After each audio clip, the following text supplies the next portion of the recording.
to the bold analysis. Tomorrow, the 20th of March, Africa is rising in scenarios that are not very familiar to us. And I've been seeing, I saw today, Eugene Omalo reacting to the fact that it's not only Kenya that protests are going to be witnessed. In Senegal, in Nigeria, in Tunisia, in South Africa, and Kenya has joined the list. There are other 17 elections that are supposed to happen in Africa this year. So even if this is something that is going on. And in South Africa, they're talking about the national shutdown. What do you expect? There is one man from the president of Rwanda, Paul Kagame, sharing some prophetic words to African leaders that I think you need to listen to. It is a message that I would really urge someone, I wish William Ruto would listen to this, because this is partly part of the problem that we are going through here in Kenya. You think, or you have a policy of denying people their rights and persecuting them. You know that when people have nothing to lose, they will fight you. You can blame the ones who you imagine is helping them, you can do whatever you want, but I think history has shown us many things that when you tamper with people's rights for so long and think you are so powerful or have right to do that, the moment it turns on you, it might be too late for you. So that is what he's saying, that while you can blame those who you think are maybe supporting it or behind it, but that is not the way to go. That is not the way to go. What is happening in Africa?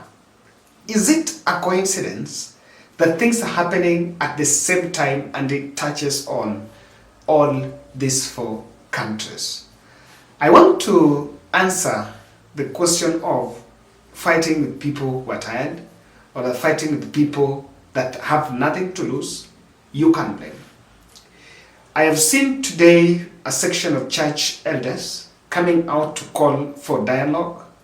The elites like Oduor Okot, I'm just reading his tweet here, is saying that why should William Ruto dialogue with a man he considers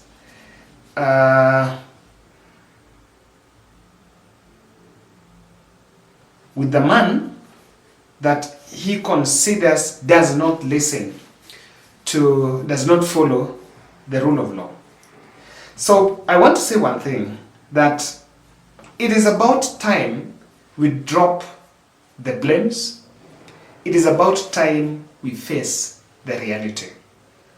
I want to react to this matter following the kind of speeches I listened to in Nandi, where President, the Deputy, and Musalia Mudavadi and a host of leaders were there.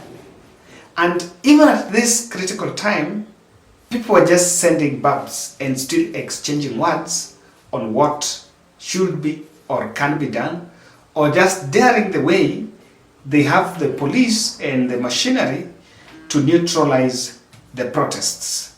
While we all know that the issues of neutralizing, while it is not a bad thing, it is quite in order to neutralize, but it is not probably a final solution. President said we have the machinery to make sure that we are going to deal with protests decisively within the context of the law. And I think there are also others daring Raila and showing all those blame games. The blame games are not going to give us a solution. And according to me, it is about time we just stop the dramas. Even after, because the question is, what will happen after 20th? You know, we may be looking at 20th, but then what will happen after? How about if they insist that mass action is all going to end there and it will continue on subsequent days? You know, if they say it's from 21, 22nd moving forward, what would you expect? What would you expect? The discussion might actually change to a secession.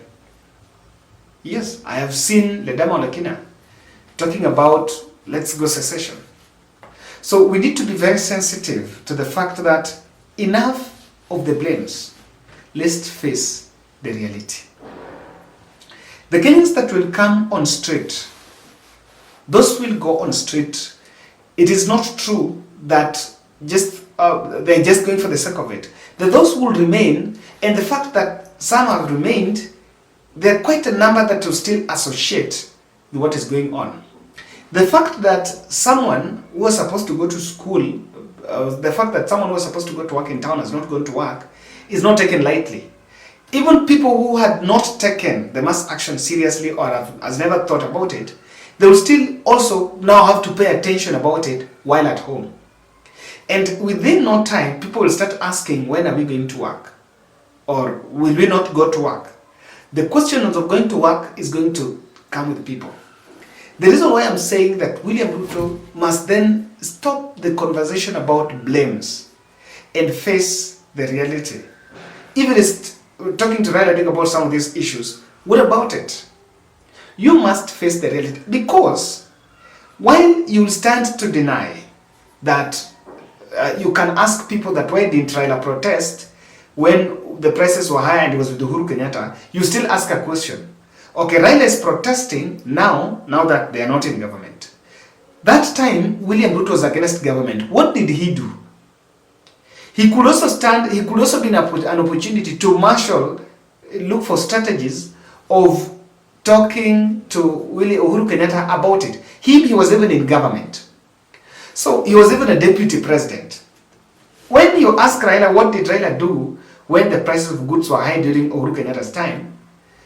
The question that Kenyans will ask you, that what did you also do? Are you not a leader? Because you are also a deputy president by then. So the discussion about blaming who, you never blamed that person. The fact that Raila never blamed Uhuru does not negate the fact that people are not fine. You are now the person in charge. The moment people will not go to work, they will consume a lot of information and feeds, true, false, propaganda, and all sorts of dusts while at home. And from there, people start making a conversation.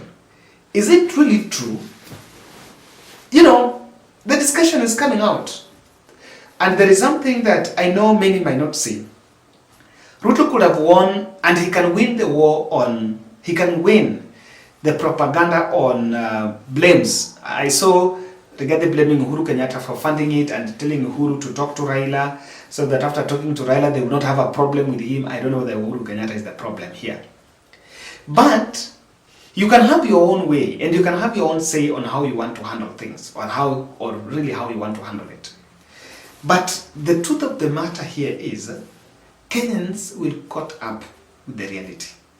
Even those who are supporting UDA, you need to understand that even a single disruption, if there is going to be a very small, a slight disruption, it's going to have a ripple effect on many other factors.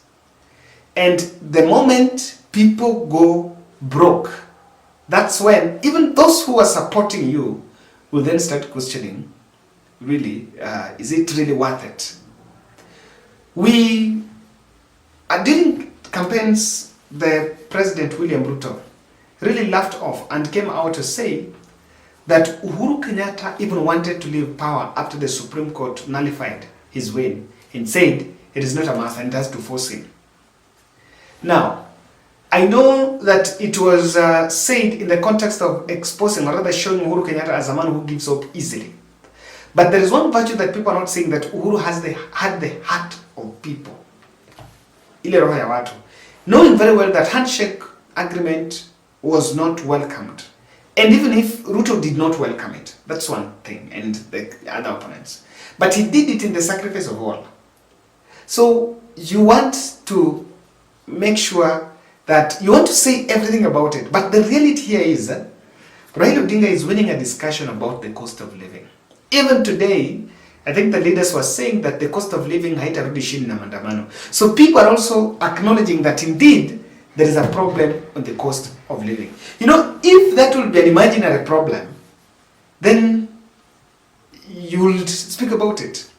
You can blame on those who are maybe funding and doing that and do your research. And you have the machinery. You can expose transactions. If you have the state machinery, you can even say, you can transact, you can know bank transactions. You can even map out when these things are being done and show to the public. But why not? So what exactly is happening behind the scene? We are boiling it. I think the country needs to rise for patriotism. That's my take.